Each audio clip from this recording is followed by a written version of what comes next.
Hey y'all, it's Colleen from Sunrise to Sunset RV.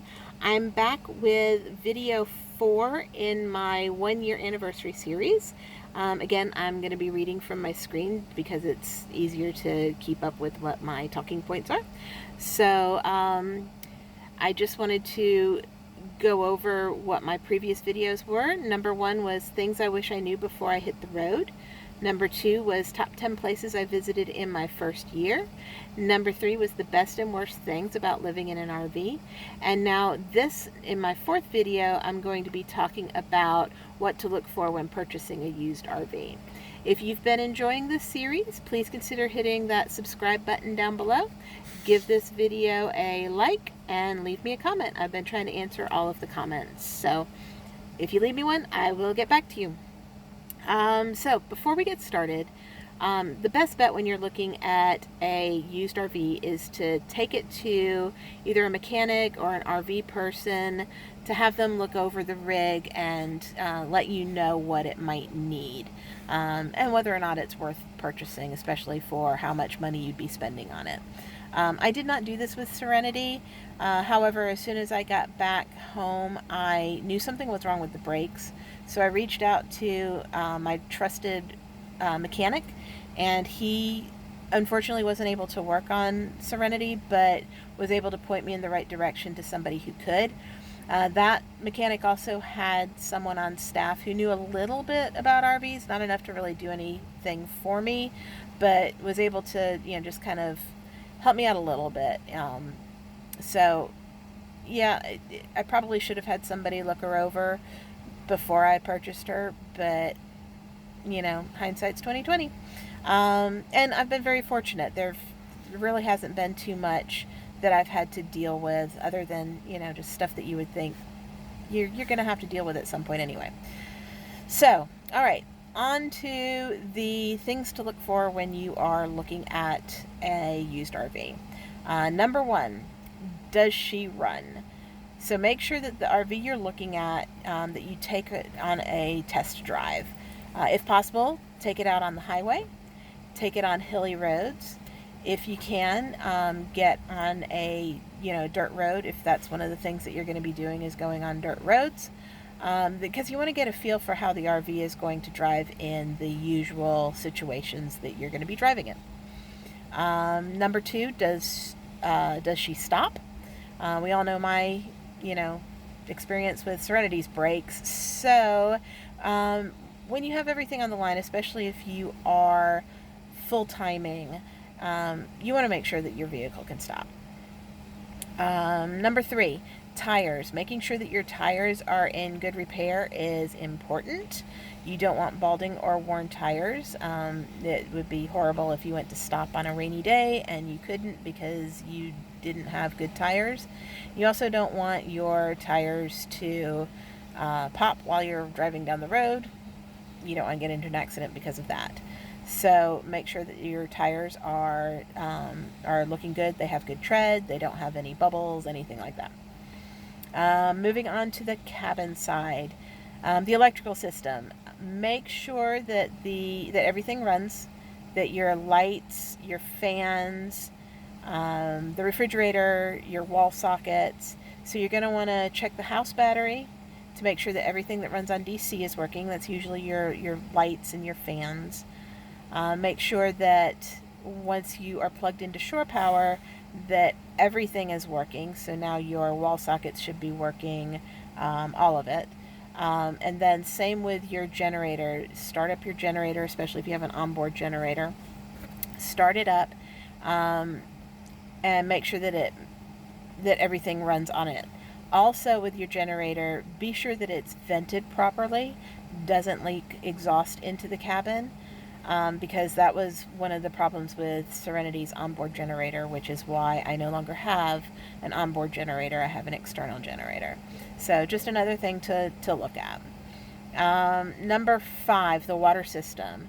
Check for any leaks. Make sure that the water pump works, the faucet works, the toilet flushes. So I was hooked up to shore water. I was hooked up to water when I first purchased Serenity, so I didn't realize that the water pump wasn't working. So if you are originally looking at an RV and it is already hooked up to water, make sure you unhook it from the water and turn on the water pump and make sure that that's working. Number 6, the propane system. Check to make sure that there are no leaks, because that's extremely dangerous. Check the stove and the oven if you have one.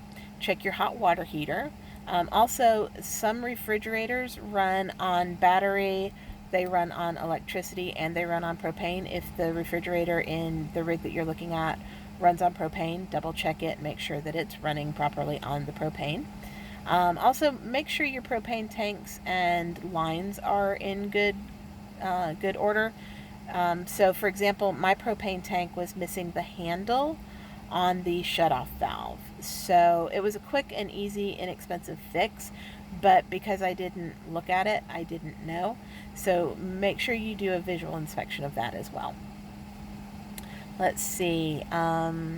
Number 7, check your refrigerator. So you want to be able to keep your food cold or frozen while you're on the road. You don't want your fridge to be on the fritz. So double check and make sure. I've known people who have had problems with the drainage on their refrigerator, making it not work properly. So make sure that if you have a drainage hole in it, that it's working properly. Make sure, again, that if it's a 3-way fridge, that it runs on everything it needs to run on. Number 8, check your air conditioner and your heater. So you want to be comfortable when you are out camping or boondocking. Part of that comfort is the temperature, making sure that you are warm enough or cool enough.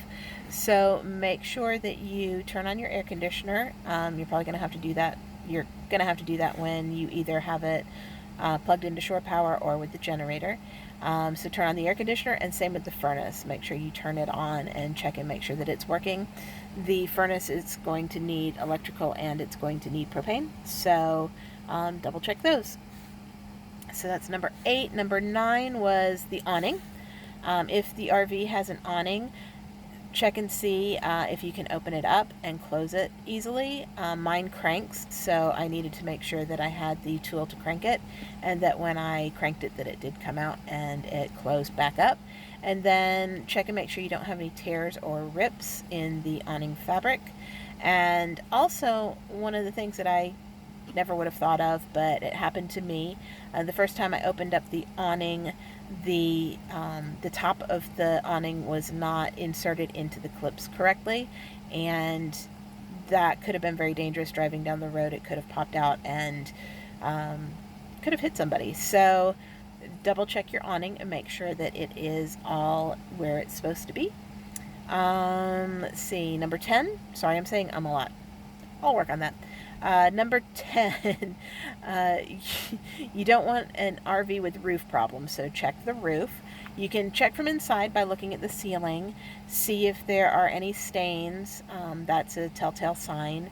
If you do see stains, you're going to want to also check for mold. Then climb up on the roof, check for any holes or cracks.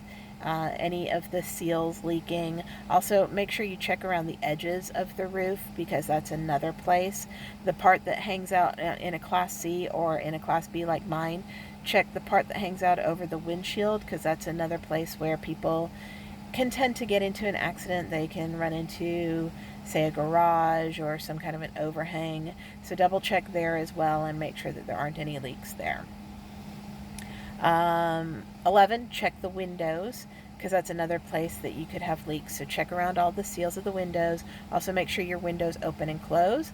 And my back window in Serenity is my emergency exit. So if you probably have a window that's an emergency exit. So double check that and make sure that opens as well.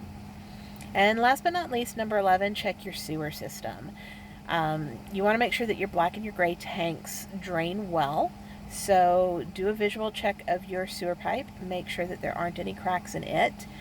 Try going someplace where you can actually dump the tanks and open it up and make sure that it all drains out.